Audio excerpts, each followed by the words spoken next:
Hallå, det är Eva. Hej Eva, Joel heter jag. Hej. Jag tänkte höra om du har tid att prata en minut eller två bara. Nästan inte, men säg fort, jag är på väg till ett möte.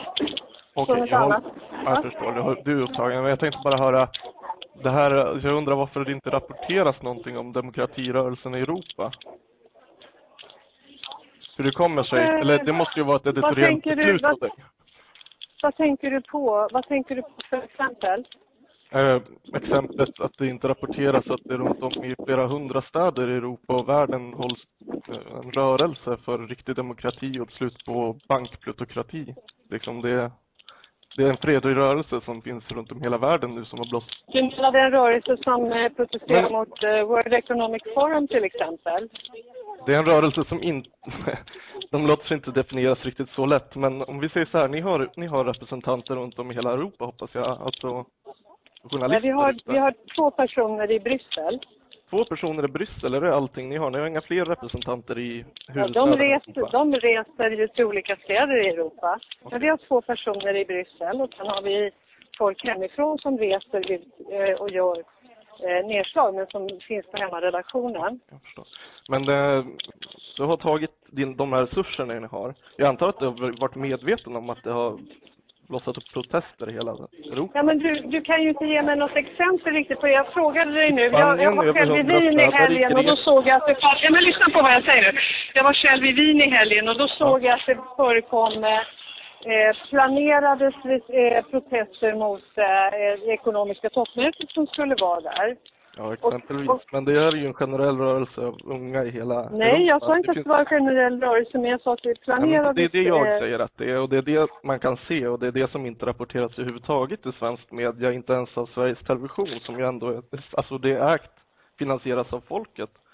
Jag undrar varför ni inte rapporterar.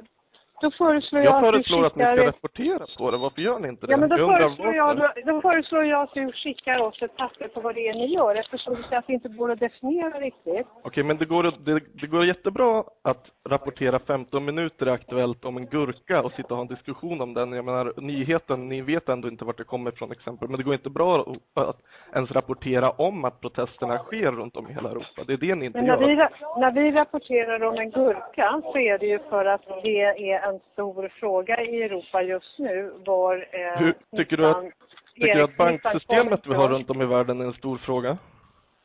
Ja, vi rapporterar en hel del om det också. Ja. Rapporterar ni om vilka som äger banksystemet eller att det inte är folken som äger sina pengar, eller? Ja, det beror på alldeles i vilket sammanhang. Men jag föreslår att du skickar oss ett mejl med dina synpunkter. Jag föreslår att ni börjar rapportera på det här och sluta lägga men jag vet inte vad det är jag ska rapportera. Är inte ni en journalister?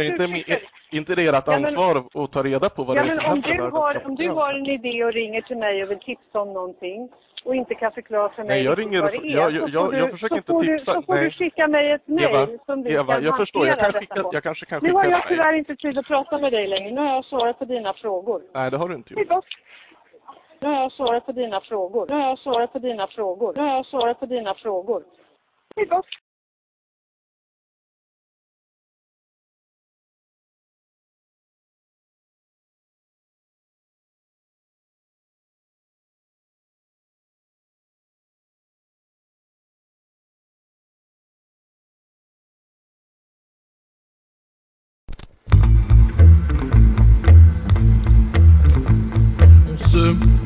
Guette, traqué à bout de souffle marchant, pétrifié dans nos manteaux d'hiver, refoulés aux frontières du mensonge des nations qui crèvent.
Bye.